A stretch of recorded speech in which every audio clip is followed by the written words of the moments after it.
Thank you, and good evening. For those of you who don't know me, I'm Chris Paxson. I'm president of Brown, and I am so pleased to welcome you to this very special event with Jamil Zaki, professor of psychology at Stanford University. He's been with us throughout the day, and we're just really lucky to have him here.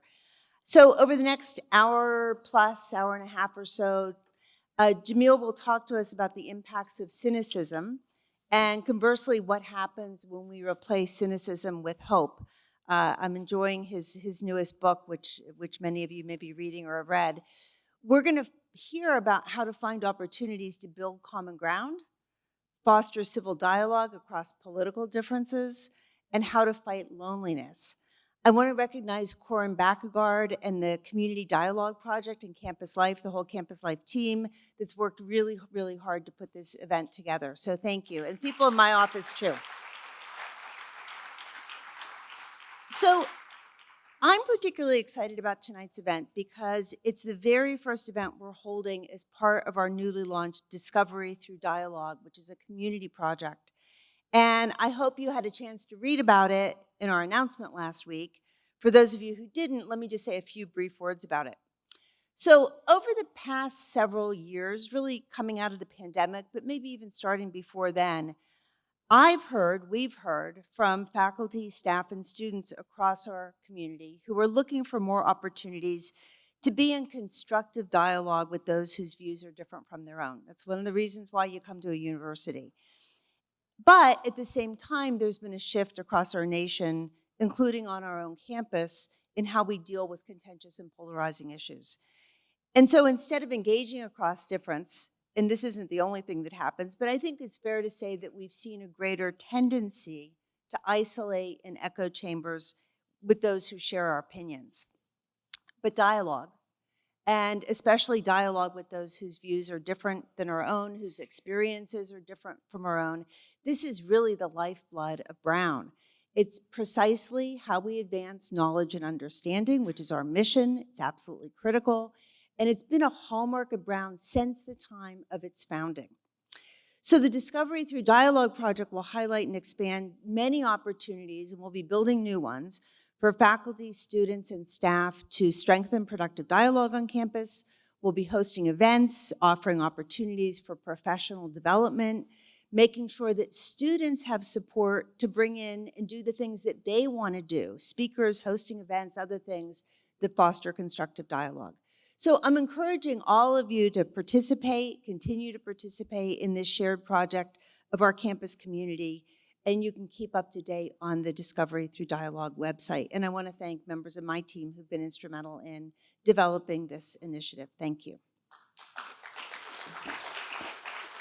So I am not going to introduce the speaker. That privilege is going to go to a student. So I'd like to invite Miles Ringel to introduce Jamil Zaki.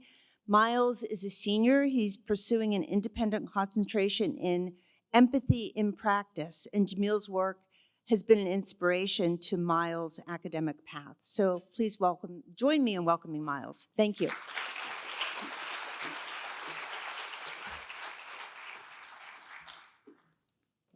Hi, as President Paxson just said, my name is Miles. I'm a senior on the pre-med track concentrating in empathy in practice.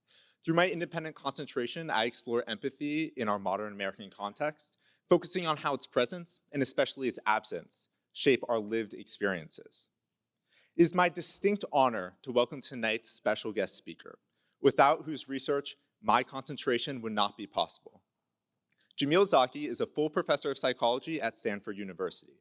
He and his colleagues research social connection, including empathy, cooperation, and trust, and develop tools to help us connect more effectively. Dr. Zaki received his bachelor's in cognitive neuroscience from Boston University, his PhD in psychology from Columbia University, and conducted postdoctoral research at the Harvard Center for Brain Science. He has published over 100 peer-reviewed articles and received more than 24 awards from academic associations and universities. In 2019, he was presented with the Presidential Early Career Award for Scientists and Engineers, the US government's highest honor for researchers at his career stage. In addition to his academic work, Dr. Zaki is active in outreach and the public communication of science. He has written about human connection for the New York Times, the Washington Post, the Atlantic, the Wall Street Journal, the Harvard Business Review, and the New Yorker.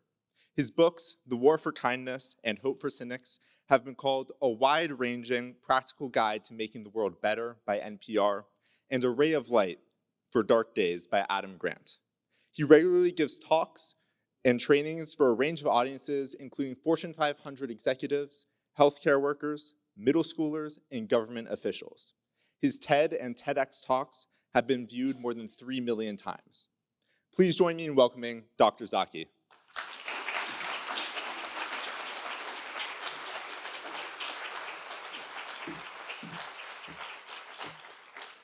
Thank you very much, President Paxson. I want to thank Corin and Sue for their help in arranging this visit. And Miles, thank you so much. It is a surreal and indescribable experience to know that anything that you do has an influence on other people. And I'm just so excited to see what you and folks in your generation can do with these ideas. I'm sure many things that me and my generation can't even imagine. I'm thrilled to be here to share with you all some of my work on hope and cynicism. Here's a secret. I'm much more excited to hear from you what your thoughts are on these subjects, because frankly, I already know what I'm going to say. So there'll be plenty of time for questions and answer, and I hope that you all feel utterly welcome to share your thoughts, questions, and reactions when they arise. So let's jump in. I want to start today with a pop quiz. I am a professor. This is what I do. So it's a pop quiz about recent history and the pandemic in particular. I want to gather your intuitions about what the pandemic did to human kindness. You will have three options. Compared to the pre-pandemic years of 2017 to 2019, do you think that kindness around the world during the early pandemic, 2020 to 2022, increased, decreased, or stayed the same? And we'll do this through a show of hands. Raise your hand if you think that kindness around the world increased during the early pandemic. Okay, raise your hand if you think it decreased. Oh wow, that's a pretty even split. Raise your hand if you think it stayed about the same. Always the least popular answer for some reason, but I respect the people who think that. Great, so try to hold on to your guesses, because we'll return to this in a little bit. I'm fascinated by these guesses that we might make, because I think that our assumptions about what happened during the pandemic might reveal something deeper about how we see human nature. There's a stereotype that disasters reveal our true selves. It's easy to be polite when our routines are in order and everything is going fine. But when things fall apart, maybe that's when we reveal our true colors. Are we, as a species, compassionate or callous, kind or cruel, good or bad? Now, these are, of course, not questions that I will ever answer as a scientist, but I'm really interested in how people answer these questions. Because it turns out that what you believe about humanity shapes the life you live and the communities that you build. And because our answers have been changing. In 1972, about half of Americans believed that most people can be trusted. By 2018, that number fell to about a third of Americans, a drop about as big as the stock market took during the financial collapse of 2008. At the same time as we lost faith in each other, we lost faith in all sorts of institutions, from government to education to science to medicine to media to industry. We are living through a 5-decade-long trust deficit in this country and, frankly, around the world. And when trust is depressed, something else rises in its place. That is cynicism, the belief that people in general are selfish, greedy, and dishonest.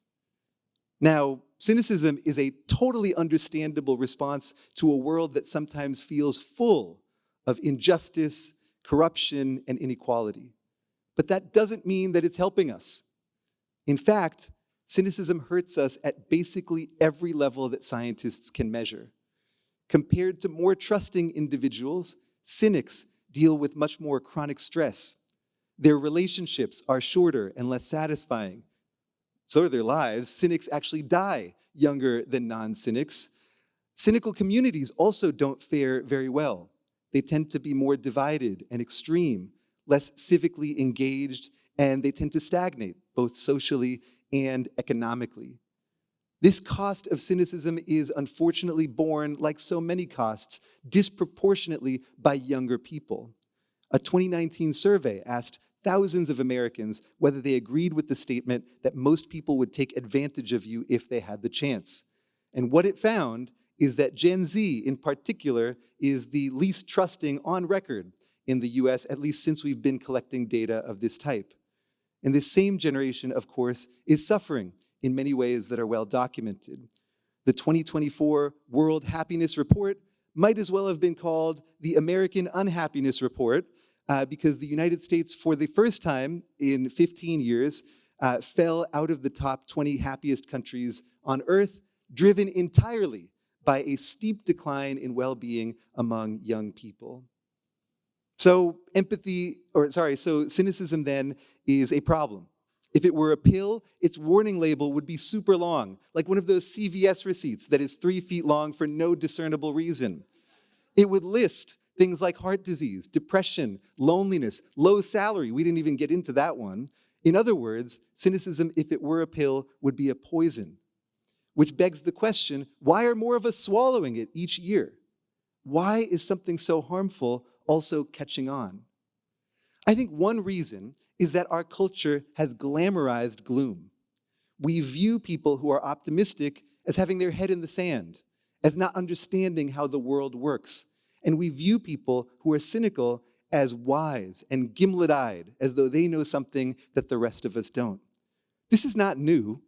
More than a century ago, George Bernard Shaw, the great writer, said the power of accurate observation is commonly called cynicism by those who have not got it. Which is very funny. I have to give it to him on that one. And a lot of people agree. Recently, psychologists presented people with stories of 2 individuals. One of these people was deeply cynical and thought people were mostly out for themselves. The other one was pretty trusting and put a lot of faith in people. After reading these stories, participants were asked, which one of these 2 people do you think would be better at a range of different tasks? It turns out that 70% of people believed that cynics would outperform non-cynics on cognitive performance. In other words, that cynics are smart. 85% of people believed that cynics are socially smart, that they would be better at telling who's lying and who's telling the truth than somebody who's more trusting. In other words, most of us put a lot of faith in people who don't have faith in people. Which, don't try to say that 5 times fast, but it's true. And most of us are wrong. Scientists call this the cynical genius illusion. Because even though cynicism seems smart, if anything, it's the opposite. Cynics, in fact, perform less well on cognitive tests than non-cynics, and they're worse at spotting liars and people who are telling the truth as well. Now, why on earth would that be? Well, if you are very cynical, you might not have a lot of faith in people, but you have a ton of faith in your assumptions. You begin with the conclusion, humanity is pretty terrible, and then you just seek out whatever data confirm that conclusion and ignore anything that contradicts it. This is sort of like reasoning in the way that a lawyer might. No offense to lawyers who might be in the audience today. And it might be a good way to advocate for a particular point, but it's a terrible way to learn about the world. And indeed, cynics appear to learn less than non-cynics. So, if cynicism isn't a type of wisdom, what is it? Well, I think it represents an ancient bias, a bug in our thinking. We can call this bug negativity bias. It's the human tendency to pay way more attention to threatening and harmful information compared to the good stuff. Now, like most biases, negativity bias is there for a reason. It might have even helped us survive. You can imagine 200,000-300,000 years ago, somebody who was worried about a predator on the horizon might fare better than their friend who was blissed out by a sunset on the opposite horizon. Right? So this is here for a reason, but this ancient bias also changes the way that we view one another. So in my lab, we found that when we present people with a story about an individual who acts in both moral and immoral ways, both kind and cruel ways, both good and bad ways, people act as though the worst thing that a person does is the best evidence about who they are. They judge people more based on the worst things that they do. We gossip 3 times more about the selfish things that people do than the cooperative things that they do. And we remember negative events with other people much more than positive ones. Maybe you've experienced this. If you meet 10 people on a given day or have 10 interactions, 9 of them are positive and 1 of them is with somebody who's kind of a jerk, which one are you going to remember later? Which one are you going to talk about? We all know. It's the one. And I'm guilty of this too. A couple of years ago, one of my daughters called me out on this. I was driving her to school and somebody cut us off in traffic. And my children quickly learned all about this person and their moral character and family history. And my daughter said, well, Dad, why are you not talking about the 1,000 people who didn't cut you off? And I had to give it to her on that one. I mean, she was really right. And I was in the middle of writing a book on cynicism at the time, which was doubly embarrassing. The point here is that it's fine to pay attention to threats. That's in part how we stay safe. But when we can't switch off that bias, we end up fundamentally wrong about what the world is like and what other people are like. I'm told all the time that hope is like wearing a pair of rose-colored glasses. But the truth is that because of negativity bias, most of us are wearing soot-colored glasses right now.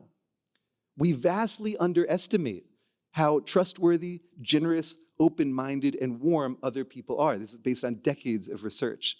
Now, here's what I'm not saying. I'm not saying that there aren't people out there who do terrible things. Of course there are. Terrible things happen every day, and many of them are caused by people.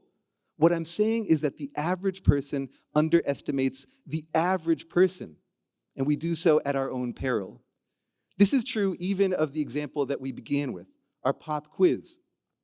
I asked you what the pandemic did to human kindness. This audience is more optimistic than most that I speak to, which sort of undercuts my point. So thanks for that. No, but it's okay. I have a backup. I recently asked 1,000 Americans the same question. I made it a bit more specific. I asked them what they thought happened to donations to charity, volunteering, and helping strangers during the early pandemic. More than half the people I surveyed believed that these behaviors had decreased during the pandemic. Barely 20% thought that they had increased. And I get it. I mean, everyday kindness rarely makes the news. I remember 2020, I would turn on the TV and what was there? People fighting over toilet paper in the grocery store. It was like humanity had gone feral or something, right? And that's what I saw and that's what I believed. In fact, I myself thought that these behaviors would have gone down during the early pandemic. But when we can, we should follow, in my opinion, not media narratives or even our own gut instincts, but the data. And here, the data are, in my opinion, amazing. So it turns out that all 3 of these behaviors increased during the early pandemic, in some cases by enormous amounts. I mean, a 12-point increase in global helping of strangers is massive. I mean, it's tectonic. And these increases lasted for years. To me, this is an utterly beautiful graph. I mean, I am a nerd, so graphs in general are very beautiful to me, but this one in particular. I mean, look, during the largest disaster of the 21st century, during the hardest times in many people's lives, we responded not by falling apart, but by coming together. Not by focusing on ourselves, but by figuring out ways that we could help each other. I do think that disasters reveal our true colors, and in this case, those colors are dazzling. So it's great. There's a global avalanche of human kindness. That's the good news. The bad news is that a lot of us didn't even notice it happening, and in fact thought the opposite was happening, which then begs another question. Can we get better at noticing human goodness? I want to offer some strategies for that now through what I would call anti-cynicism, actively pushing back against the structures and biases that make us think poorly of one another. I want to start with a mindset. So a lot of people think that the only alternative to cynicism is gullibility. That if I'm not going to treat everybody as though they're terrible, I have to treat everybody as though they're wonderful, and that will eventually make me a chump, a mark, a rube, whatever word you want to use, somebody who is taken advantage of.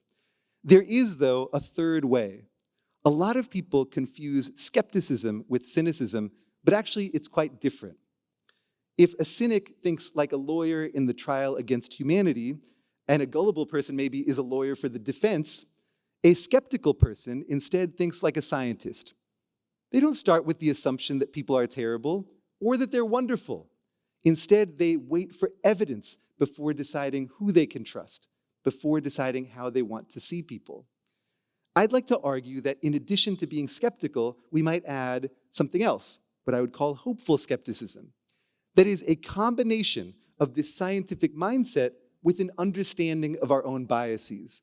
An understanding that, hey, our default mode is to assume the worst about people, often incorrectly. So, when we pay closer attention, then pleasant surprises will be everywhere.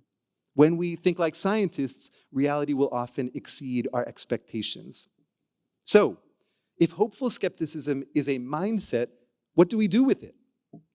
I want to make the case that in addition to thinking like scientists, we can also act like scientists by collecting better social data in our everyday lives. Now, what does this mean? This means giving other people a chance to show us who they are. And that, in turn, often requires taking leaps of faith on them, trusting them. Ernest Hemingway once wrote that the best way to find out if you can trust somebody is to trust them. And I know that that can be scary. It can feel like a leap into the unknown to trust somebody, to open up, to engage in dialogue when it feels risky to do so. But I want to offer a couple of examples where I think that risk-taking really can pay off quite a lot. And I want to start, well, right here, not only here, but in general with college campuses and with some of our research there. So I shared earlier that young adults are suffering in terms of their happiness in the United States. But that's not all that's happening. As many of you, I'm sure, are aware, there is what we might call a crisis of mental health symptoms among college students. Here is a survey of 200,000 first-year college students that finds vast increases in problems like anxiety and depression among those folks.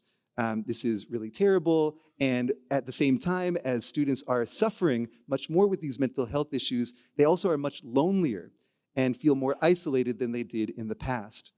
This, of course, is for many reasons, and we can talk about all sorts of sources for mental health issues among young people. Is it the phones? We always hear it's the phones, and I'm sure it's partially the phones, but I want to argue that there is, at least in part, a subtle cynicism that might be getting in the way of young people's connections. And let's be frank, all of our connections as well.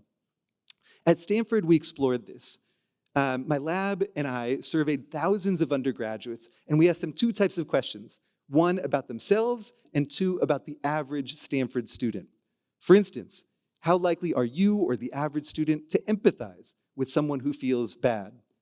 How much do you or the average student enjoy meeting other students? We discovered not one, but two Stanfords.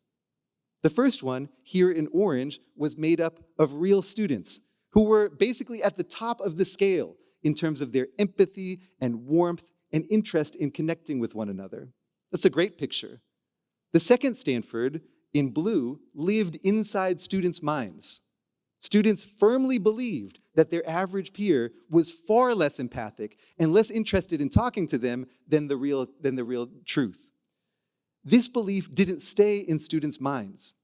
It turns out that students who thought least of each other asked the least of each other as well. They were, for instance, less willing to take social risks, to strike up a conversation with a classmate, to confide in a dorm mate when they were having issues. And because they asked less of their peers, they got less from them as well. They ended up with fewer friends and a higher level of loneliness and ill-being months and years after this survey. And we thought, well, this is a tragedy. If social connection, which I truly believe, is like psychological nourishment, it was like these students were starving in the middle of an organic grocery store, surrounded by people who wanted to connect with them, but unaware that that's what everybody else wanted as well. And we thought, well, maybe we can change that. So starting in 2023, we began running an ad campaign. The target audience was Stanford undergraduates, and the product was also Stanford undergraduates. We targeted certain dorms and put posters up showing students real data For instance, that 95% of their fellow students are likely to help others who are feeling down. 85% of fellow students enjoy meeting and becoming friends with students they don't already know. And we further gave students more chances to sort of learn this information.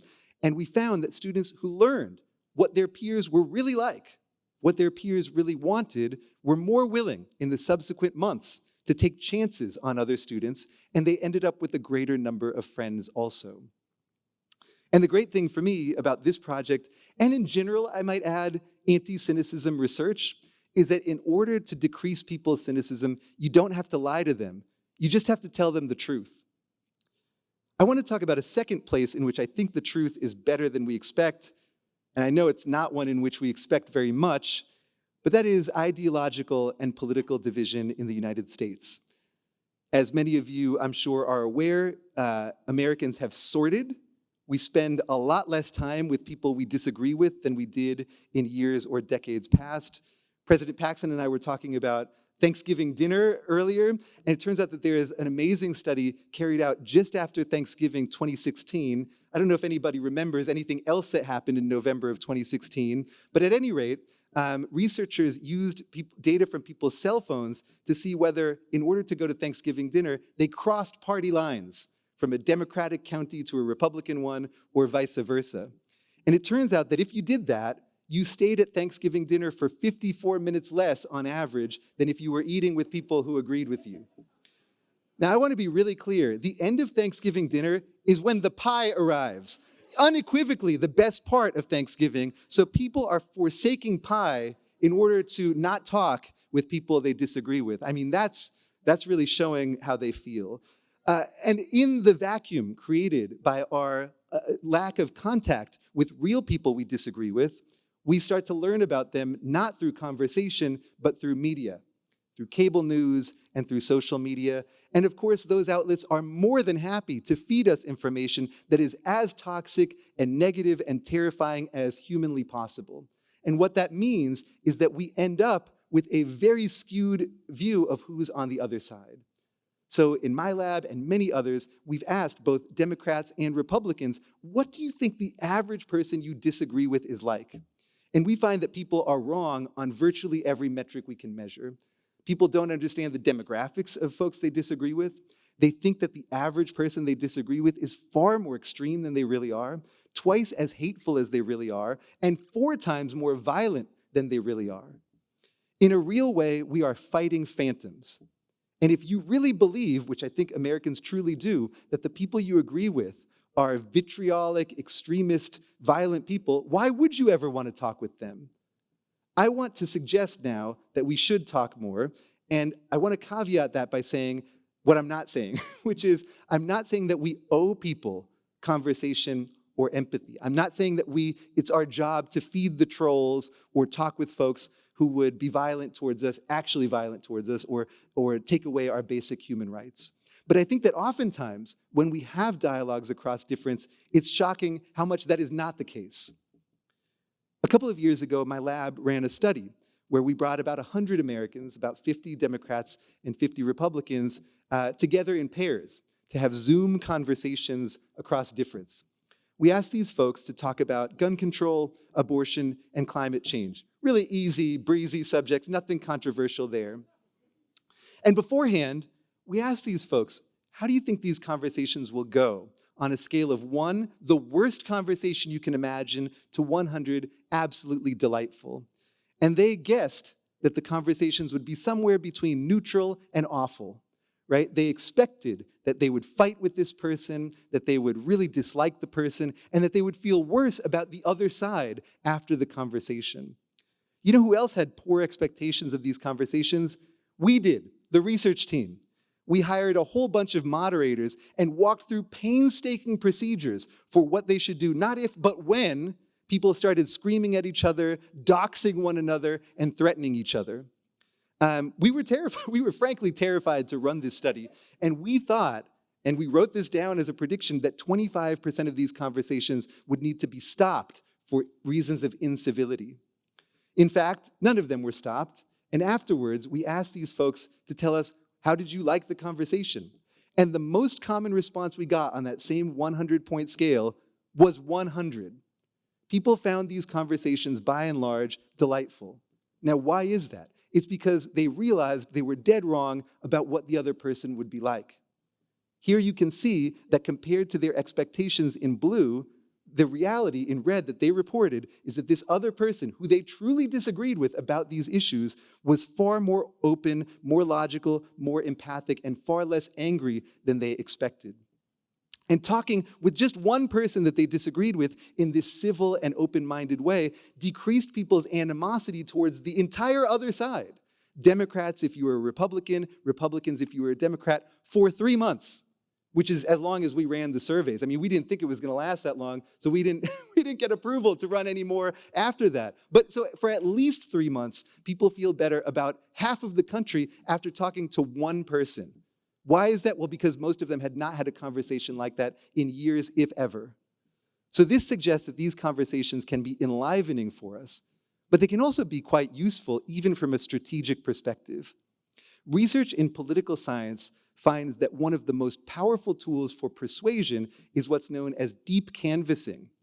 This is where canvassers go door to door or phone to phone, and instead of pelting people with facts and browbeating them into ideological submission, they ask questions about the person's life and then share parts of their story. This, again, opens people's minds and is much more likely to get them to actually be persuaded. It turns out that if you want somebody to listen to you, one of the very best things you can do is show that you are listening to them first. In other words, one of our greatest tools, again, even from a strategic perspective, to bring other people to our side is empathy. And now, a lot of people, it turns out, don't know that. In our lab, we found that if you ask people, what does empathy mean to you in the context of difference and disagreement, they're not very bullish. They basically say, empathy, it sounds like weakness. If I listen to the other side, I've already lost the argument. And we thought, well, maybe that subtle or not so subtle cynicism might be shaping the way that we have these dialogues, might be making them less constructive than they could be. So in an experiment, this is the last experiment I'll tell you about, I think. Yes, it is. In an experiment, we had 500 people, Americans, 250 Republicans, 250 Democrats, learn some bad news. They read this essay, Is Empathy Overrated? And they found out that empathy can impede our judgments and make us worse negotiators. This, by the way, is not true. Just want to make sure you all know this. We debriefed these folks and told them all about this after the study. After they learned that empathy was a weakness across difference, we asked these folks to write notes about gun control to somebody they disagreed with. I'm now going to have voice actors, I'm going to play voice actors reading some of those notes. And we'll start with a Democrat writing to a Republican. It's hard not to state this bluntly. You should be in favor of stricter gun laws because you should care about the lives of other people more than your outdated feelings of machismo. Okay, and here's a Republican writing to a Democrat. People need to know they are able to have the freedom to bear arms in order to protect themselves. You Democrats don't get to take that away from us. We accidentally recreated Twitter, everybody, and we are very sorry. We apologize sincerely for that. People who learned that empathy was a weakness argued in pretty incivil ways. They invoked their partisan identities. They insulted the other side. There were many notes that I could not have voice actors read for you today. Other people in our study, 500 separate Republicans and Democrats, learned something different, though. We had them read this essay, Is Empathy Underrated?, where they learned that, in fact, empathy can enhance our judgments and make us better negotiators. This one, by the way, is true. And then we asked them again, these are in a separate group of people, to write notes about gun control to someone they disagreed with. I'll play you just one of those from a Democrat to a Republican and see if you can spot the difference. There are some common sense regulations that we should implement to keep people safe. We all want what is best for the country, and there are things we can meet in the middle on to tackle the issue of gun violence. So hopefully you see the difference there. People who learned that empathy was a strength argued in different ways. They invoked not partisan identity, but common American goals. They tried to connect with the human being on the other side of the disagreement. And their notes weren't just nicer, they were more powerful. We sent all 1,000 notes that these folks wrote to readers who really disagreed with the writer, and we asked, how persuasive did you find that? And we found that writers who read a positive essay about the strength of empathy wrote notes that were more persuasive to people they really disagreed with than writers who first learned a negative message that empathy was a weakness. In other words, when we taught people that empathy was useful, they used it, and it became useful. Which brings me to, I think, a common message from my work and really the work in this domain in general, which is that our thoughts are self-fulfilling prophecies. What you believe about other people will shape how you treat them. And how you act towards other people will shape how they react to you. We are a fundamentally reciprocal species. You will get what you give. And oftentimes, when we are cynical, we unknowingly bring out the worst in other people. When you treat folks like they are the people you fear, they might become the people you fear. But there is a bright side to this sort of vicious self-fulfilling prophecy, which economists call earned trust. That is, when people realize that we believe in them, they're more likely to step up and meet our expectations. Right? We could think of this as a more virtuous self-fulfilling prophecy. And I think that this is available to us all the time. Cynicism is mostly on our screens. But hope and faith in people is out here in the real world.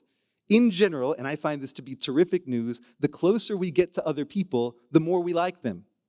And you have opportunities to explore that all the time, including today. Let's say there are around 200 people here.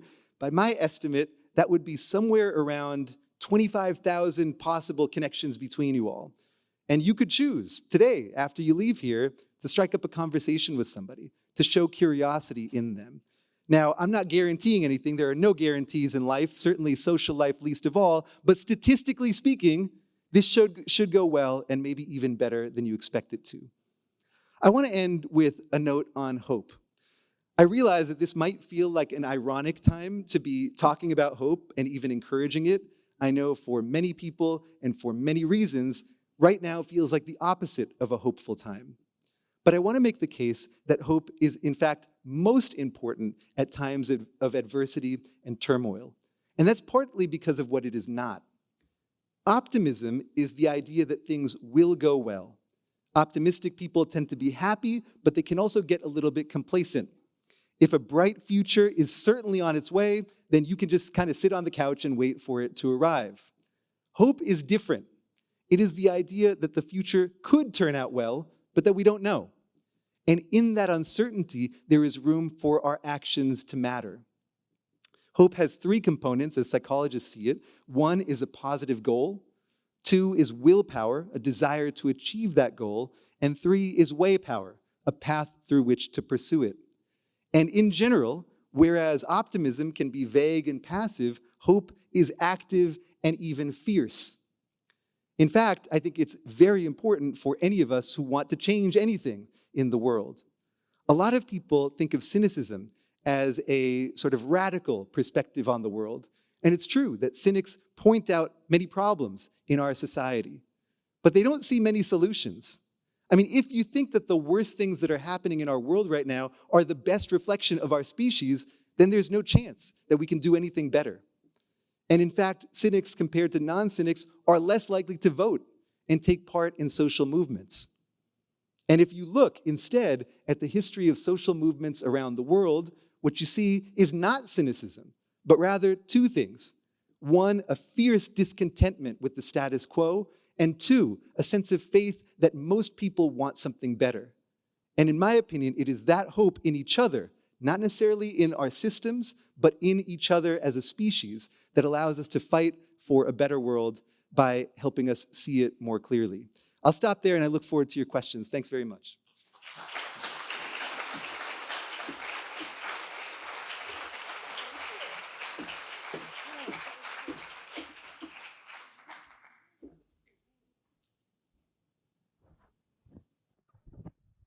Thank you. That was a really, really good lecture. You know, at the end, you're talking about hope. And I don't know if you realize you're in Rhode Island. You know the motto of Rhode Island since colonial days? This is my pop quiz now? Yeah. I'm sorry. No, I used to know it, but I forgot. It's hope. Oh. One word. And Brown, you were speaking at a podium that said "In Deo Speramus," which is Brown's motto, which means "In God we hope." So, what do you think about? I mean, do you have any you're an institution in a state that has been thinking about hope as a defining feature of our institutions for hundreds of years. I feel bad that I didn't know that when I crossed into the state. I've missed 24 hours of resonance with this. I think it's beautiful. It is I beautiful. think that's an amazing sentiment for a community to have, and I think one that again can help lead us towards our common goals as well. Thanks. Maybe we should talk more about this in student orientation. I think we missed it. So anyway, thank you. I have a number of questions for you, and then I have some questions that were submitted in advance by students, and then we're going to open it. So think about things that you might want to ask. And I'm going to keep mine relatively brief before I turn to the student questions. At one point in your talk, you said, people think it's all about the phones, and then you went away from that. But there is a question, I think there's sort of two parts to it, which is how do you think technology, specifically digital technology, has factored into changes in loneliness and things like that, especially for young people. But then the flip side of it is are there ways that you've thought of to use technology to flip the script? Yeah, absolutely. So, I mean, first of all, I think it's uncontroversial that digital technology and social media have been detrimental to things like mental health and loneliness among young people.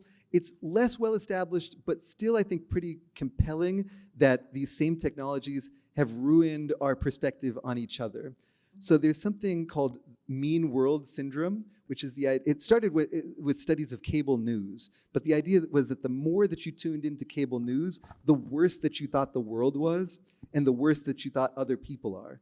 And you might retort to that, well, yeah, because you're paying attention and watching the news. But it turns out that oftentimes when we watch the news, we end up systematically wrong about other people. So for instance, people who watch more cable news believe that violent crime is on the increase in the US, even though it's actually been decreasing for decades.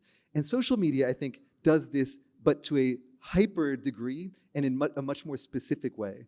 Because algorithmically, the posts that are boosted are those that express the most outrage and often come from people who are particularly extreme or toxic. So for instance, in my lab, we found that if you look at toxic posts on Twitter and on Reddit, they tend to come from about 3% of users. But if you ask people what percentage of users produce toxicity online, they say 40%. So in other words, we anchor on these really sort of attention-grabbing, terrible posts, and we assume that's what people are like, when it's actually only a tiny group of people generating a lot of that content. Right. That's really interesting. And do you think that there are ways, though, that we could use social media to kind of spread a contagion of hope and empathy, or not? Yeah, this is a really good question. To get different algorithms? I wish that I had a more hopeful answer to this, frankly. Yes, we can all choose to use technology in more social ways. Those include trying to directly contact people more than sort of either doom scrolling or posting publicly. That includes focusing on synchronous versus asynchronous uses of technology. But will the large social media platforms reform themselves to be positive for social connection? I don't frankly think so, because that's not their goal, right? I mean, their goal is not to make people more informed or happier or healthier. Their goal is to keep people online. And the way to do that, because of negativity bias, is to feed us those bitter calories that we crave. And so unless you were to shift the profit motives in Silicon Valley, and working in Silicon Valley, I can tell you that is not happening right now. I just don't know that the algorithms would be shifted, because right now they're optimized for addiction. So related, and we were chatting about this a bit before you started your lecture, and that's the issue of self-censoring. And how does that, I mean, you talked about people thinking that other people view things that isn't true, and how does it tie into self-censoring, especially in classrooms and on college campuses? Yeah, I mean, this is something that we've become interested in very recently. So as I shared, Republicans and Democrats are very wrong about people on the other side, right? But it turns out that we're also wrong about people on our own side. So in new research, my graduate student Kat Garton has started asking people Democrats, for instance, what do you think the average Democrat thinks?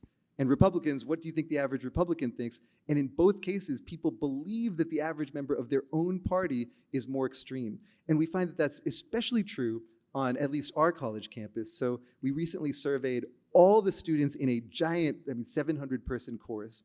And we asked them, to what extent would you be accepting or not accepting of a right-wing speaker coming to campus, where 1 is they should not be allowed at all, and 7 is they should absolutely be allowed to speak? And what do you think the average person in this class would say in response to that same question? And we found that the average student in this class was a 5 on a 7-point scale, meaning they were pretty tolerant. They were like, I don't agree with this, but this person should be allowed to come to campus and voice their opinion. But they thought that the average person in their class was a 2 on that scale, that they really felt that the person shouldn't even be allowed on campus. And people who felt that way, who were wrong about their own group, were the least willing to share their opinions. So oftentimes, we think that our group is more homogenous and more extreme than it really is, and so we silence ourselves out of fear of judgment from the people we agree with. And that could probably feed into loneliness and a sense of isolation, right? Yeah, I think that's exactly right. And if the people who feel like they're not in the middle of the group, but actually are in the middle of the group, are censoring themselves, and the people who think that they're in the middle of the group but are actually on the extremes are the most vocal, you're going to get a cycle where people feel that more and more over time, Right. and feel lonelier as a result, potentially. So this is something we didn't talk about before, so this may be a curveball, but you started off with trends and downward trends in trust. And there are other things that have been trending down, and one is religiosity, participation in religious organizations, other types of community organizations. It doesn't have to be religious, but that's a really pronounced trend. Do you think that those trends have something to do with each other? Yeah, I mean, it's impossible to say for sure, right? I mean, history is not an experiment, so you can't take two trends that are co-occurring and say one caused the other. The authority here, of course, is Robert Putnam, the great sociologist, who has documented at the very least that there is tight correlation across space and time. So like, if you were in a state where these civic engagement decreased earlier, then trust also decreased earlier. If you're in a state, basically that wherever you are, these two things correlated with each other in time. So yeah, I mean, I think in general, we have withdrawn from in-person interactions and towards digital interactions. And I really do think that that's where cynicism blooms the most, right? I think that when we're in community with each other, it's very difficult to judge people in a black and white way based on one action that they do, for instance, or one thing that they say. Right. So I'm going to turn to some of the pre-submitted questions from students, and I probably won't get through all of them or else we won't have any time for questions from the audience, but just a couple that I thought were really, really interesting. So one, how do you strike a balance between appropriate empathy or versus maybe taking on the problems of others as your own so much that your tendency to be empathetic becomes burdensome to your own mental well-being? Is it possible to over-empathize? Oh, yeah. I mean, this is a great question. Miles, you probably think about this a lot as well. Yeah. So absolutely, when I talk about empathy as something that we should try to emphasize in our lives, by no way am I saying you should turn your empathy all the way to maximum at all times. I mean, that would be psychologically disastrous. I mean, imagine trying to walk, a block in Midtown Manhattan while feeling the pain of everybody around you. You'd collapse into a heap within seconds, right? And that's not useful to people either. So there's two things that I would say to this. One is that we have to balance empathy for other people with care for ourselves, right? Self-compassion is often stereotyped as self-indulgence, but it's not. It's critical to be there for ourselves in order to sustainably be there for other people. The other thing I would say is that there are different types of empathy. So one, which we could call emotional empathy, is where I feel everything that you feel, right? The second, which we might call empathic concern, is where I care for what you feel, even while not taking on that emotion myself. Those might sound really similar, but they're different at the level of the brain, and they can be cultivated separately. I think a lot of people feel as though in order to be a caring individual, I need to take on other people's pain. But A, that's far less sustainable and can lead to this sense of burnout. And B, I don't think that's what people always want.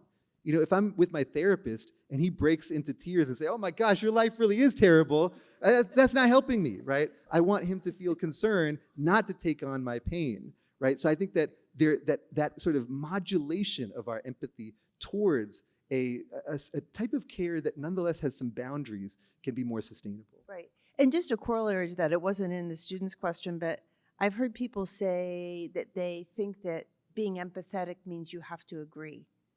You have to give up your own beliefs in order to be empathetic with somebody who has different beliefs. I assume you don't agree with that, but I disagree empathically with that perspective. No, in fact, I would say that empathy is absolutely critical to productive disagreement, right?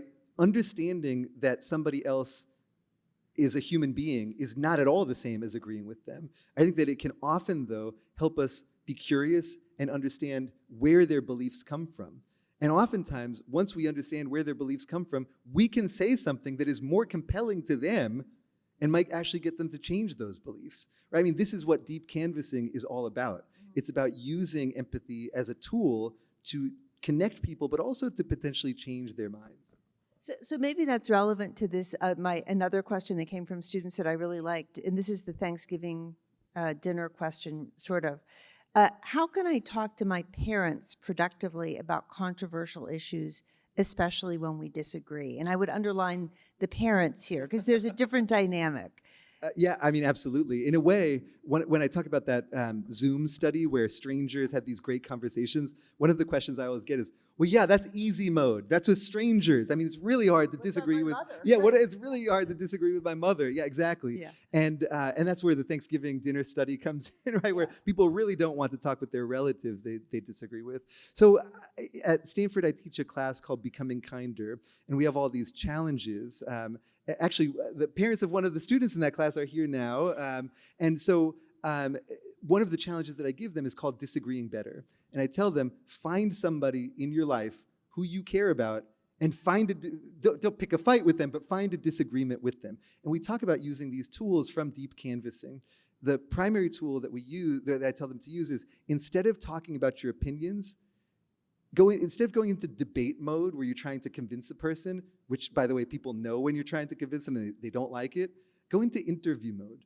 Ask them how they came to have that opinion in the first place. So two things. One, that kindness challenge is the one that scares students the most. I mean, they hate to see it. I hand it out on a piece of paper. It's a surprise. And they're like, no, please.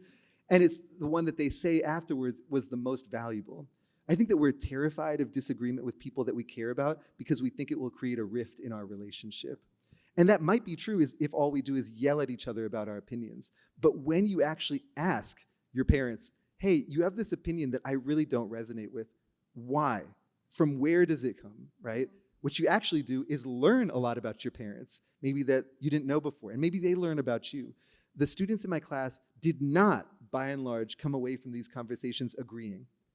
They didn't convince their parents of anything, and their parents didn't convince them of anything. But they often reported a greater degree of mutual respect, right? So oftentimes, we're scared of talking, but maybe we should be more scared of silence, because in that silence, we form all sorts of assumptions about people, even our parents, even people we care about that maybe aren't very helpful. Yeah, that's really interesting. Okay, so here's another one. This comes from a student, but it could just as well have come from a university president. While there are countless amazing factors about being at Brown, I found that sometimes people are skeptical of elite institutions of higher education. How can we create trust, rapport, and sustainable bridges with people who hold this skepticism? And maybe the answer is the asking questions, like you said, but we are in a very particular time politically and socially, and Stanford's sort of in the middle of this just as much as Brown and other places. So love to hear what you think. Yeah, I mean, this is a big question. So obviously, colleges, universities, but especially elite institutions are facing enormous mistrust from the public right now for some reasons that I think are justifiable and for others that I think are not justifiable. But it doesn't matter what I think, right? It's just the truth. I think that one thing that I turn to here is transparency. One thing that really destroys trust is secrecy. And so, one example for me is social sciences, right? I mean, people trust social sciences less than they used to. And so what I try to do in my writing and in my work is just show people all of our dirty laundry. when we run studies, we just post all the data online. You can look at everything that we did. And further, when I write books, I have a whole appendix where I say, here are the data, and here's all the studies that I used in thinking about this. Here are the studies that contradict what I've said in the book, and here's how I came to the conclusions that I did. I think that universities could, in response to this mistrust, instead of closing off, right, instead of trying to protect our own, which I think is also important, I think we could open up a little bit more and talk more about our processes, talk more about our values, because a lot of those values are not maybe what people assume they are, and in fact are a lot more universal than people might imagine. Thank you. So maybe we'll do one more and then start to get questions from the audience. But this one I thought was really interesting. How do hope and cynicism differ across the world's cultures, given that people may have different languages, cultural norms, and belief systems? Are your conclusions from Stanford applicable around the globe? Oh, no, definitely not. Definitely Okay. not. It's interesting, cynicism has been on the rise, not just, I presented a lot of US-centric data in part because we are in the US, but there is a global survey that found that out of 28 nations, and this includes various sorts of nations around the world, in 24 of those nations, most people said that their default was to mistrust others, and that's a huge increase from the past. Now, there's a lot of research on whether there are systematic cultural differences in trust and cynicism, and in fact, you might be surprised that there are not. Like one assumption that people have is maybe in individualistic cultures, folks will trust less than they do in more collectivistic cultures. That's not really true. If anything, the number one vector here is inequality. Nations that are more economically unequal are far less trusting. It doesn't matter if they're individualistic, if they're collectivistic, if they're in Asia or South America or Europe. Inequality seems to track mistrust more than any other factor. And you can understand why. I mean, in a highly unequal society, people often feel like, wow, I don't know if I'm going to make it. I'm competing with the people around me for a zero-sum resource. And in that sense of zero-sum competition, it's really hard to have faith in other people. And that's another trend that matches. That's why these time trend things are so hard, because inequality has been going up since 1974, Yeah. I think. Yeah. Around the same time that trust has been going down. Yeah. Okay, got it. If people want to ask questions, you can come out, and I'm going to go one side to the other side, so try to spread yourself out. But we would love questions from the audience. So if people want to move to the microphones, I can ask one more question, and then we'll be ready to go with questions from the audience. Okay? It's always hard to be the first, but Yeah, I really be look the forward first, to hearing be anything brave. that's on people's minds. Okay, here comes somebody. This is great. So I'll let this person go right away. And if you don't mind saying who you are, student, whatever, community member, we love it. Thanks. Hi, Professor Zaki. I actually saw you on the Huberman Lab podcast recently, and I've been reading through your work. I actually had a research paper you wrote back in 2017 about in-group and out-group trust, and you spoke about how cognitive control is required for out-group trust. Now, Huberman talks about cold showers for building mental and physical resilience. What do you think is a cold shower for building resilience to difficult conversations and disagreement? Oh, wow. What a great question. Very well formed. What is the cold shower? Well, you know what? I think that I think that trusting and connecting with other people is not really like a cold shower. I think it's like a hot shower that we think is a cold shower. Now, I'm different than Andrew in that he likes cold showers and I don't. So maybe this analogy is strained, but I think that in essence, we imagine that having conversations with people who are different from us, that trusting out-group members will be cold shower-esque in that it will be very challenging, that it will be uncomfortable. And I think that what's actually uncomfortable is moving past our assumptions and being open to the truth. The truth, though, is much more comforting and warm than I think we typically realize. So I think that actually the difficult step is in getting over the fear of those conversations. Once we start having them, I think that that's where the pleasant surprises tend to kick in. Thank you. Thank you. Yes, please, over here. Hi, Professor. Thank you for this talk. I also was able to go to your workshop earlier today and really glad to hear more insight today. I feel like these are conversations that I hope people are hearing even outside of a college setting. What I wanted to ask was how you went about choosing a team to study this. Do you look for people who already had the same ideas that you did? Do you look intentionally for people who had different ideas? and go about having a diverse team? Yeah, how do you go about people? How do you choose who to support you in this type of work? Oh, this is a great, almost career development sort of question. I didn't know. One thing about being a professor and running a lab is that no one teaches you how to do it. I often sort of think of it by way of analogy to, I'm a huge basketball fan. Luka Doncic, huh? But at any rate, it's sort of like if you're a really great college basketball player and then you get recruited to the NBA and they're like, congratulations, you've dreamed about this your whole life. You're ready to coach in the NBA. And you're like, wait, coach? What? No, I play basketball. And they're like, oh, if you can play, you can coach. You really can't. And really, professors should get some form of management training. But that's a long way of saying I had no idea how to do this when I started. Right. But I did have an intuition. I thought it would just be so boring to recruit people who only had ideas that looked just like my ideas. Right. So instead, I tried to emphasize not people who sort of did what I did, who would carry out whatever I thought I was going to do next, but just the people who had ideas that they were excited about, that felt coherent, and that I was excited about, even if it was relatively new to me. And a lot of the work in my lab, including all of the work that I've talked about today, would not have occurred if I had not brought people in who were really different from me with different perspectives. I'll give you one example. All of our work on political disagreement started with the brilliant Luisa Santos, who was a PhD student in my lab, who's originally from Brazil. And it was her experience with the fractious political system in Brazil that inspired her to want to do this work.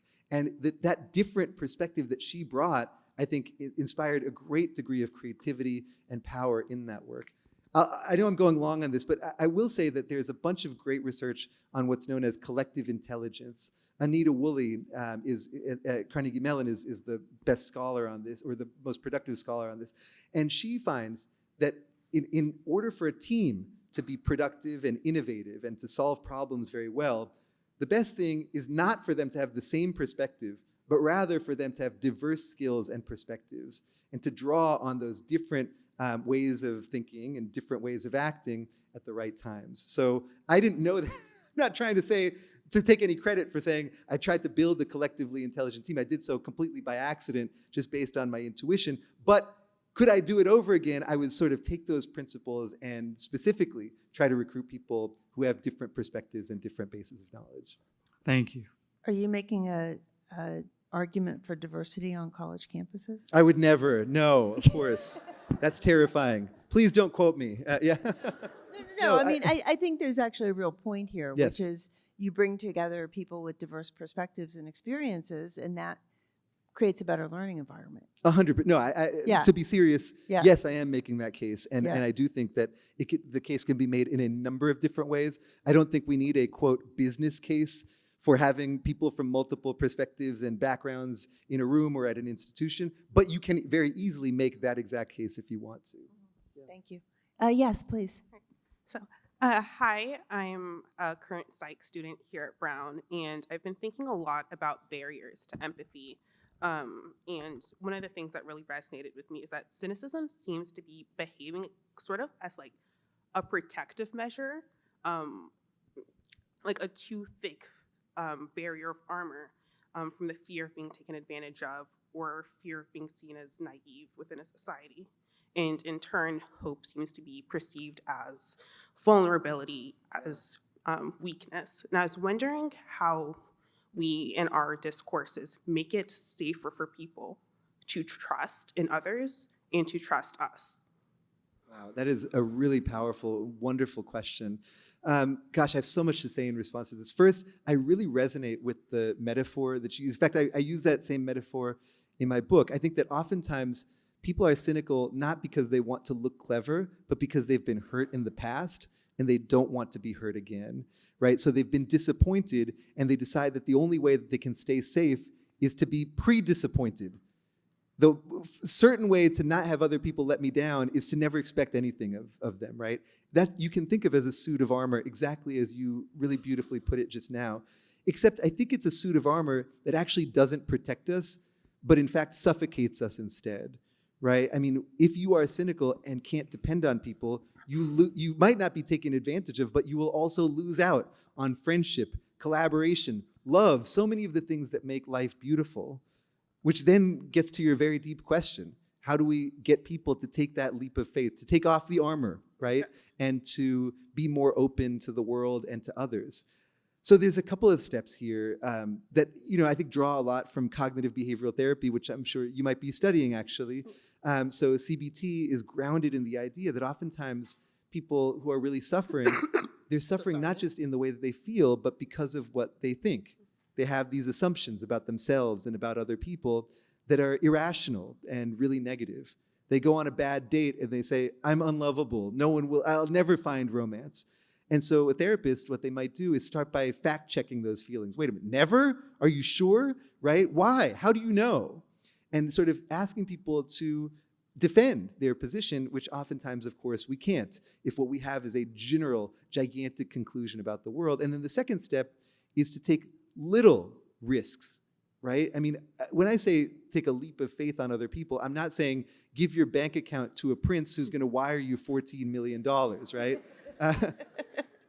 I am saying that you can take small risks, right? So again, I mean, this great analogy of the sort of cold shower, right? I mean, the cold shower is not what we actually experience when we get out in the social world, but it's getting over our fears and being vulnerable and taking that risk because you might get taken advantage of again. That's absolutely possible, but if you don't take that risk, you're certainly going to deprive yourself of, again, so many things that we want in life. So I think that one, fact-checking our cynicism and sort of using that CBT skill on ourselves to reorient our expectations. Two, maybe read the science and realize that if you go and put yourself out there, the outcome will probably be pretty good. And three, taking small risks.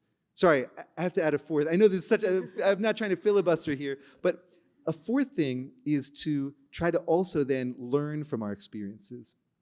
So a really tragic thing about negativity bias is you can have a lot of great social experiences, but then again, you'll remember the worst one and you won't sort of recalibrate your expectations. So I did something for the book where I went on a business trip and I forced myself to talk with every stranger where it was plausible to talk with them. I was terrified the entire time, but it was really great, right? And out of the conversations I had, all of them were pretty positive, but I also forced myself to write down my expectations for what the average conversation would be like, and then write down after each one on a 1 to 10 scale, how positive was it?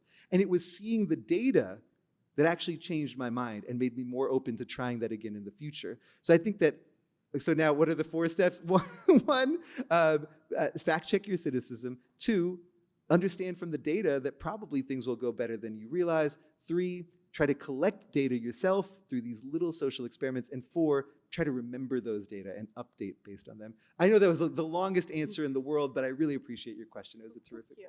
Thank you. It's a good answer, and it's also you talked about skepticism as being a scientist, and Yes. you're actually asking people to be scientists about their own behavior and their own thoughts. Yeah? That's exactly right. Yeah, and I think it's really important to separate that from being a Pollyanna, right? From thinking that everything is great. I am not saying that that's how we should view the world. I'm saying that we should just be more open to what it gives us. Yeah. Thank you. So we have a question over here. Betsy Toll, I'm a faculty member and an American citizen.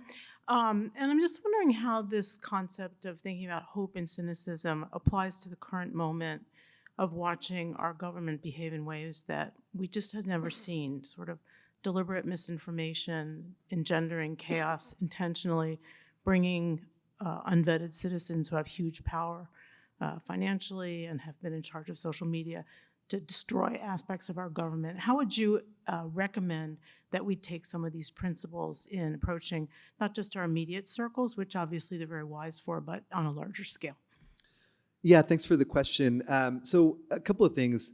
One, I in no way mean to imply here that cynicism is our only or our biggest social problem, or that hope is going to solve all of our problems. There are a lot of structural problems that we are facing right now that are non-psychological. So as a psychologist, I tend to focus on what we can do with our minds, but that's not the only answer. The second thing I'd share is that lately I've been thinking a lot about Václav Havel. He was a dissident in Czechoslovakia who was imprisoned, right? So there was in Prague, the Prague Spring, which was this movement towards egalitarianism and openness in society. And it was crushed by Soviet power, and then Czechoslovakia went back. It regressed into a highly totalitarian state with information control and all of the things that you sort of see in dystopic authoritarianism. Why am I thinking about him these days? I don't know. He's just been on my mind for no reason in particular. And Havel was imprisoned for 4 years during that time and could have been utterly forgiven for losing all hope, and really refused to, right? And there's a beautiful book of the letters that he wrote to his wife Olga while imprisoned. And I think it's a model, same with Nelson Mandela, by the way, of hope in the face of deep oppression and injustice. And by the way, that hope does not mean, just like empathy doesn't mean agreement, that hope does not mean accepting that things are actually great. It means acknowledging that things are awful, but that many people want them to improve. And Havel, even from his jail cell, took a lot of risk in reconstituting his Charter 77, which was his group of dissidents. And after he was released, they led a movement that ended the sort of totalitarian regime, and he became the first president democratically elected in that country. So I think that when things are the bleakest, it's hardest to have hope, but I think that hope can still be quite practical and important in those moments. Thank you. So now this always happens. You get toward the end and the lines suddenly get long. So let's do maybe 2 more full questions, and then we'll do we'll collect a bunch of questions, and you'll have one chance to answer all of them. But please. A lightning round. The lightning round, yes. Hi. No, you don't have to sit down. I wasn't trying to scare you away. Hi, I'm Paul. I'm a visiting medical student from Germany. Thank you so much for your talk. Really inspiring. You've outlined a political trend that's been ongoing in the US society as well as European societies. And you talked a lot about politics, but not too much about politicians, so the people doing politics. What do you think, to what extent are politicians the source of cynicism? And what would you tell a politician that they would have to change cynicism in our societies? Wow. I don't know many politicians. And so I can't really speak to what's driving them necessarily. I think that, at least in the US, and I think this is one way in which a lot of European countries with parliamentary systems are better off than we are, although, of course, the same trends that I'm talking about, as you said, are also present in Europe. But I think that politicians in the US are really stuck by a 2-party system because the primaries sort of force them to go as far to the fringe as possible, and then they have to sort of perform a hard turn towards the center. It's just a sort of untenable set of constraints on their action. I mean, you add to that gerrymandering, and it's sort of a real mess for them. So, I mean, I certainly don't envy politicians, but I also don't really appreciate them in many cases, because I think that in many cases they do sort of play to that base in a way that I think is highly corrosive to our general political dialogue. I think that's gotten a lot worse in the last 8 years or so. So sorry. Then the question was, what would I tell them? Well, gosh, I mean, I would say that there are some examples of this. So I think it was in Utah. There was a governor's race where the 2 candidates sort of ran ads together and said, we really disagree on a lot, but we do agree on democracy, and we both will happily sort of concede if we lose and wish the best to the person who wins, right? And that ad was really controversial, and people thought, oh, this is weakness, but it was enormously popular where it ran, and it actually, my friend Rob Willard did some studies on this, and when he exposed people to this ad, they actually felt better about American democracy.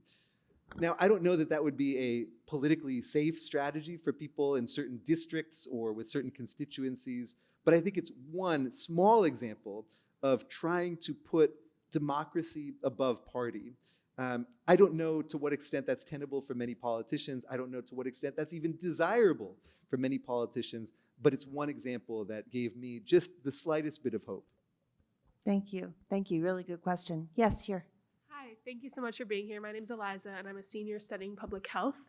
And I'm wondering if you have thought about and have ideas for how to scale up your data and what we've seen on the one-on-one interpersonal level to more systemic change within some of our structural systems, whether that's government or just bigger organizations, corporations within our country.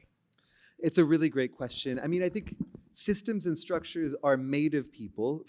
That's one thing, right? So, I mean, I think, again, though, I do want to be circumspect here because I do think that there are different levels of analysis here, right? I mean, you can tell people to hope all day, you can tell people to connect all day, and if they are surrounded by for instance, like in Czechoslovakia, a totalitarian state, that's not going to change the structures of that state which are actively resisting it, right? So I think that to the extent that people in power are willing to engage anti-cynically, are willing to listen, and are willing to be changed by what they hear, I think that can be one connection between those one-on-one sort of instances of trust and empathy and systemic change. But sometimes what it takes is actually pressure coming from most of us to the few. And that too, I think, can come from a different type of trust building and community building. Maybe not only at the one-on-one level, but in terms of, I mean, if you think of social movements, they often are driven by people building community and trust. I think of the movement in the recent increase in labor unions, for instance, right? Union organizing is about one-on-one connections with people. What do you need? What are you missing in your work that could be helpful to you? And taking those conversations and turning them in to an association that then places pressure on the structures above and around it, and in many cases is quite successful. Thank you. Thank you. Thank you. Yes. Hi. We're doing well. Yeah. Sorry, what's No, that? I'm saying I think we may not have to have a lightning round. So this is great. Yeah. Okay.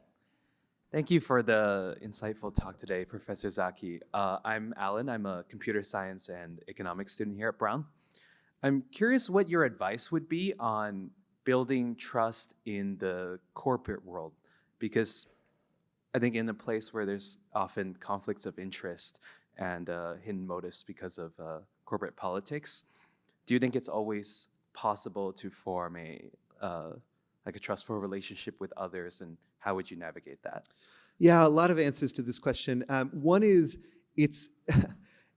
I often encourage people when they ask about workplace trust to focus on their own backyard. You can't shift what the CEO is doing necessarily, right? And what a CEO does might have ramifications for you. So for instance, if a CEO, like let's say Steve Ballmer when he was at Microsoft, puts in place stack ranking, where every team is going to be ranked and the people at the bottom are going to be threatened or let go, that's an antitrust structure, right? Not antitrust in that it's anti-monopolies, but antitrust in that it will destroy the trust of teams. So you can't necessarily change that if that's coming from the C-suite. But what you can do is focus on your organizational backyard. And so there are lots of strategies, including the ones that we've been talking about today, that can easily be ported over to conversations in a work team. And there's a lot of evidence for their positive effect. The second thing I'll say, though, is that leaders have enormous power to generate structures in their organizations that are either trust positive or trust negative. And I think that oftentimes they underestimate the power of trust in helping them advance their own causes, right? I mean, people, I talk with some C-suite executives and they're often like, what should I do? Should I focus on building trust in my organization or focus on trying to make the bottom line work? And I'm like, man, do you really not understand that your organization is made of people and that when they trust one another, they will work more effectively and collaborate more efficiently? So I think that just some education, frankly, for leaders could be useful, but for the rest of us, I think focusing on what we can control is where I would point us. Thank you. So please. Hello, my name is Maggie Fox, and I'm a first year here at Brown concentrating in psychology. My question for you, I've always pretty much considered myself an optimist, but after your discussion today, I've kind of noticed the importance of maintaining a balance of hope and optimism.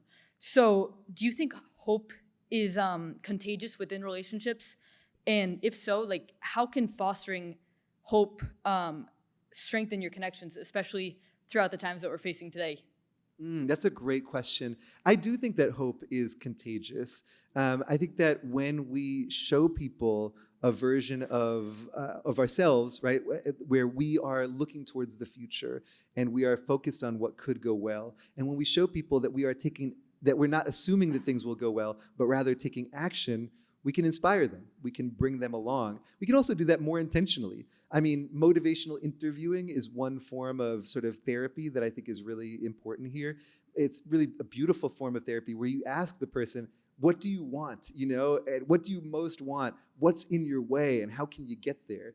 It really is, in essence, a hope intervention at a one-on-one level. So I think that hope can be contagious in two ways. One, we can inspire people through our own, and two, we can bring it out of people if we ask them the right questions. Thank you. Thank you. So 2 more questions. Thank you for being patient, both of you. Yes. Hi, thank you very much for coming to speak tonight. My name is Justin. I'm a senior studying applied math economics here. And so my question is about like kind of the structural pathways to actually achieving this, especially when you were talking about like the political sort, for example.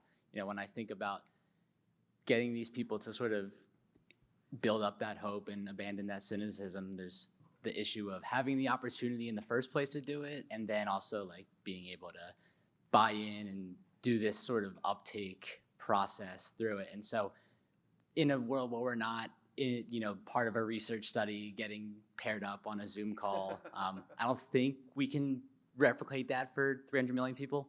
So I'm curious, like, what sort of practically we should be doing either from a top-down or a bottom-up perspective to really be giving people this opportunity to have these conversations.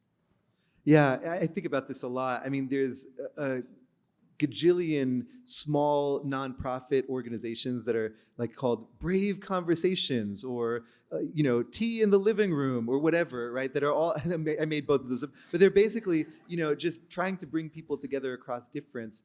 And what you see is that they're extremely successful for the people who already know that they want to do that, which is approximately no one, right? People are sure that they would hate these conversations, and the fact that they're wrong doesn't help them have them, right? And so what can we do about this? I mean, I'm trying to engage in public education. I mean, that's my personal strategy. But I think any of us can try to do that in our own circles of influence, right? I mean, I don't have an answer for 300 million people. I mean, except I would love it if cable news stations and social media organizations sort of reshuffled their algorithms to emphasize this information. I would love it if political parties ran billboards and ads saying, did you know, Democrats, that most Republicans agree with you on these 9 different major policy issues? But no Republican Party or Democratic Party is going to run that because it wouldn't serve their specific interests, right? So I would love it for top-down influences to change. But I can't do anything about that, and I don't know you very well, but I doubt you can either, right? So then the question becomes, what can we do? And I think that 2 things that we can do are try to educate people, try to spread knowledge, and 2, try to inspire. This gets back to the last question about hope being contagious. Try to inspire people and lead through example. I mean, I know that those are very small things, but I mean, small things multiplied over thousands of people can become big things pretty fast. Thank you very much. Thank you. And please. Hello. Good evening, everybody. Thank you, Dr. Zaki. This has been really, really wonderful.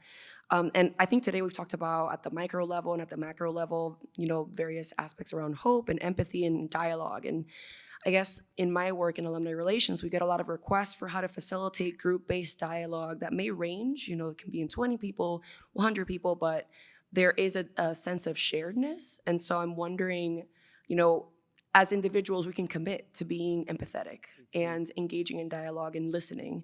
But how would you recommend, group-based dialogue based on your research that doesn't necessarily require a facilitator being in the room? It's a great question. I think that it's harder to manage those situations and make sure that they go a certain way if they don't have a facilitator. But I think that one thing that I've tried to do, with, for instance, the ad campaign that we ran at Stanford, is to kind of soften the ground for connection by showing people that it's a value that they share, right? So I imagine, for instance, that if you were to if you could magically survey everybody in the entire Brown community and ask them, how much do you want people to have civic open dialogue across difference on this campus? And how do you think the average person would answer that? if this community is anything like every community that I and other psychologists have surveyed, you would get 2 answers. People would want that dialogue, but not realize that everybody else wants it too. So you could start with an informational campaign. This is what Brown wants. Brown, I'm sure it would be 90-something%, but you could give them the specific number. 94% of people we surveyed say that they want more chances for conversation with a diverse group of people across difference that feels like they can be open, vulnerable, and honest. And that might inspire people to approach those conversations less like a cold shower and more like a warm one. Thank you. So thank you. And just I'm going to put a plug in for Discovery Through Dialogue. One thing we're doing here is we're going to have a fund that students can apply with ideas for things that they can do to promote dialogue across campus, and it'll be reviewed by students. So if anybody here, if this sparked ideas about things you want to do at Brown, that would be absolutely terrific. I love that. I love that part of it. Yeah. So thank you very much for just a really fantastic talk and spending the whole day with us, and I hope you come back. Thank you, Chris. Thank you, everybody. This has been Thank you. delightful.